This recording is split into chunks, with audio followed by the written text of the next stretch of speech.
Olá, pessoal, sejam bem-vindos a mais um Barucast, o seu podcast que fala sobre baropodometria. Hoje estamos aqui com o Bruno Teixeira. O Bruno é fisioterapeuta, especialista em terapia manual e posturologia, docente no curso MPO5 e em curso de pós-graduação. Olá, Bruno, seja bem-vindo ao Barucast. Tudo bem? Muito boa tarde.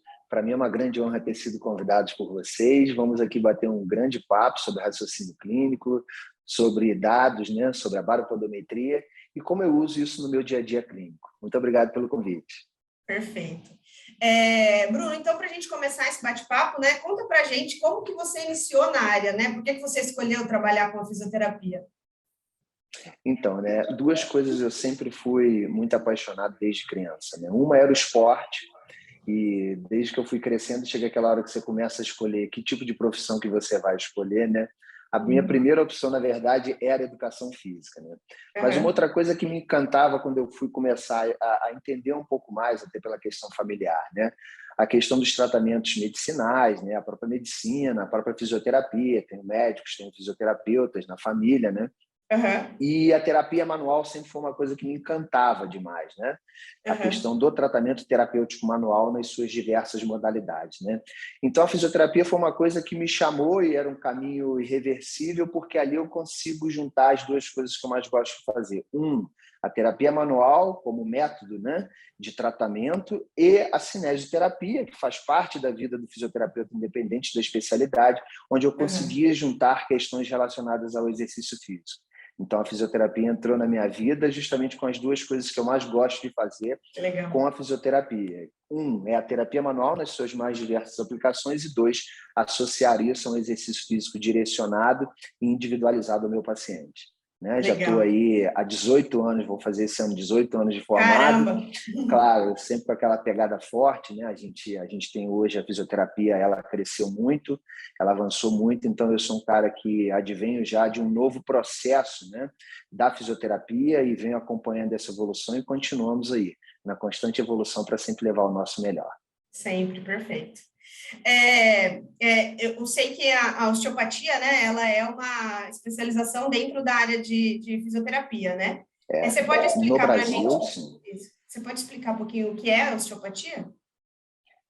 Então, acho que a princípio, antes primeiro da gente falar da osteopatia, né, a gente precisa falar que a osteopatia ela é já uma filosofia, um método de tratamento milenar, né, que começou sendo desenvolvido pelo pelo Dr. Andrew Taylor Still desde 1874, né? E o grande legal da osteopatia é que a osteopatia é um tratamento, né, ela é um tratamento integrativo, né, e globalizado, onde tanto nos métodos avaliativos, né, como uma medicina investigativa, quanto nos nossos métodos de tratamentos terapêuticos, né, nós usamos um raciocínio muito globalizado. E uma das coisas mais importantes, dentre tantas que o Still deixou para a gente de ensinamento, são, antes de falar qualquer coisa da osteopatia, é nós sabermos quais são as leis que regem a osteopatia, né?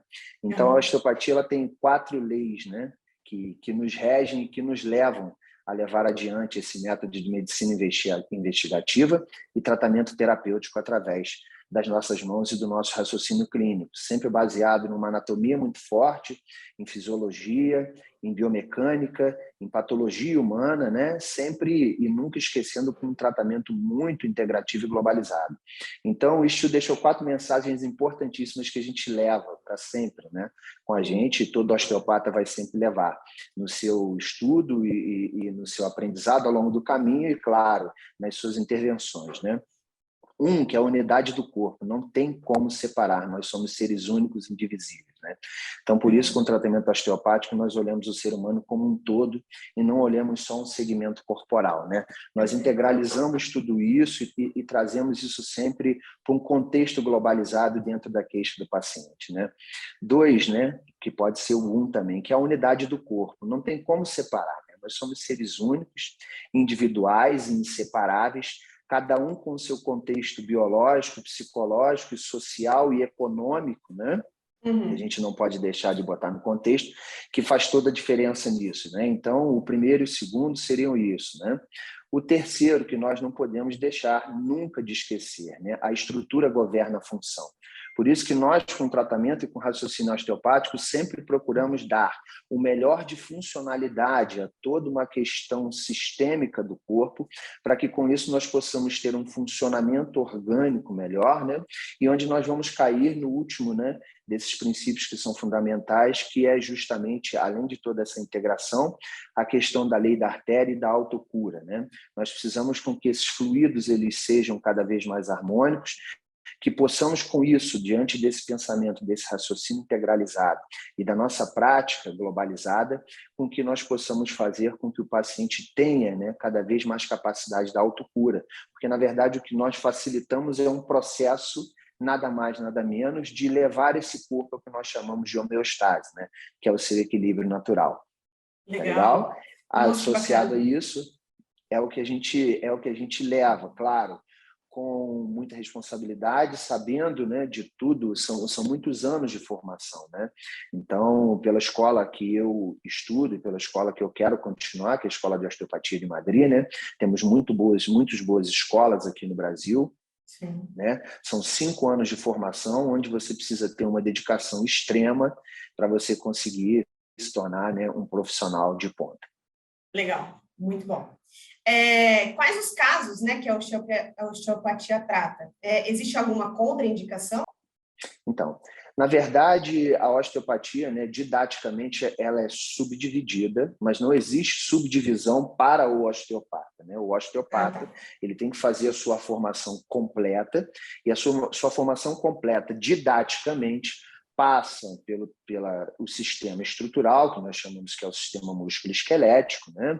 Pelo sistema visceral, a abordagem visceral do sistema visceral e todas as suas inter-relações, né? E pela parte do estudo da osteopatia craniana. Então, ela é subdividida em estrutural, visceral e craniana, onde ao longo dos 5 anos a gente vai se aprofundando na questão anatômica, na questão fisiológica, na questão da patologia, na questão da interação dos sistemas, nas questões da medicina e da filosofia integrativa e globalizada que a osteopatia traz, né? A princípio, contraindicações absolutas dentro da osteopatia, né? É o que nós chamamos de red flags, ou bandeiras vermelhas, ou uma indicação ou uma contraindicação absoluta para o tratamento osteopático. Resumindo, né? Um paciente, porque nós usamos diversas técnicas como tratamento, todas elas terapêuticas manuais, né? Então, nós também usamos no nosso tratamento as técnicas de trust, né? Que são as técnicas manipulativas, né? Que a princípio são técnicas que nós buscamos, né, com isso, efeitos fisiológicos do corpo, né, e não reposicionamentos de vértebra. A gente leva isso como um conceito muito neurofisiológico associado aos efeitos que a manipulação vai nos trazer de benefício em relação ao nosso paciente. Então, se pudéssemos falar de contraindicação absolutas, falaríamos de uma fratura iminente, de um paciente naquele momento para certos tipos de técnica que cursem com algum processo inflamatório visceral, pacientes que estejam cursando naquele momento com um processo de câncer, pacientes que tenham uma contraindicação absoluta por estarem num tratamento médico ao qual a nossa intervenção não seja indicada naquele momento. Entendi. Então, basicamente, fraturas são extremamente contraindicadas, podemos tratar à distância e não aquele local. Pacientes que estejam cursando com algum tumor ou com alguma doença sistêmica, são 2 casos em que nós levantamos uma bandeira vermelha e o nosso tratamento osteopático naquele momento não deve ser executado. Em todos os outros casos, e isso nós conseguimos discernir, claro, na nossa avaliação, que é uma avaliação muito criteriosa, entendermos se o paciente está apto também naquele momento a começar o seu tratamento osteopático. Perfeito. Muito obrigada. Como, então, associar a osteopatia com a baropodometria?